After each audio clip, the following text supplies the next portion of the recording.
Hello there, motorized bike enthusiasts and people. So today I decided to remove one of my chain tensioners. I removed the pedal side chain tensioner, as you can see here, and it's a little bit cleaner in that little spot. That's where it was sitting on the bottom side, and I removed it because I had this installed and I realized it just doesn't need to be there. So I decided to take it off and install my half link. Where's my half link? There's my half link right there. You see it? It's a male and a female all in one. That's for those guys. They sell them for the 415s as well, or for these, whatever, the bigger chains. Go ahead and Google your size, whatnot. I don't know, measure it. Anyways, and you'll find it. But okay, so there's two things to this. So by the way, I have these chain tensioners on both sides. It looks the same on the other side.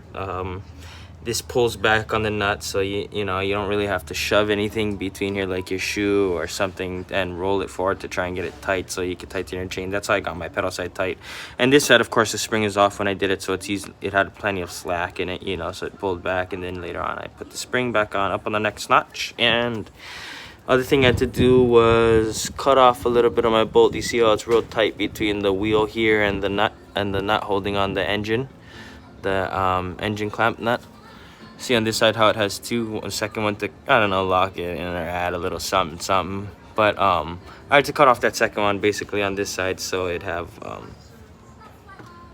space between the wheel and that, or it'd rub, or if it does start rubbing, it'll wear itself down and kind of free itself on its own. But that's all because I have like so little bit clearance in between there, And then the other thing is, I wish I did have a secondary spring that I could hang from here to here. That way it would just stay loose, so when the engine tried to turn over and pull it, it would have that secondary tension, but it wouldn't hold any tension onto this chain while it's, just coasting, or, you're just trying to match the RPMs to what you're riding at. That way, it takes adds a little protection to when it turns over. Because when it tries to turn over, it won't scrape the frame. Because right now, if I try and push the bike forward, you'll notice this spring stretch a little until the piston pumps, and then it'll go back a little because it's fighting the friction of the motor, the piston and the barrel, the fucking sleeve. So yeah, that's what's going on for here for now, and I can't remember anything else. I took off my tin can and just put out my little bottom of my old baffle that was there. It's not screwed on obviously, so it's still hose clamped in, and that's because I cut it here, and then there's a little soda can here that you can't see. I spray painted over, but it's just hose clamping the grinder cut that cut off this long straight tube that was going down. That way I made my own cheap little expansion chamber, because yeah, my girlfriend's not gonna buy me another one. But anyways, yeah, waiting on the Tannis airless tire to come in. This Chinese one I have now is just doing what it's doing for now until the other one comes in. I feel like I've destroyed hope for putting in a tube in here again anyways, if I wanted to, because it's already starting to chip a little bit, and that'll probably pop the tube. See, like there's more chips, and I know I hit hard somewhere on the rim, but whatever. Life goes on.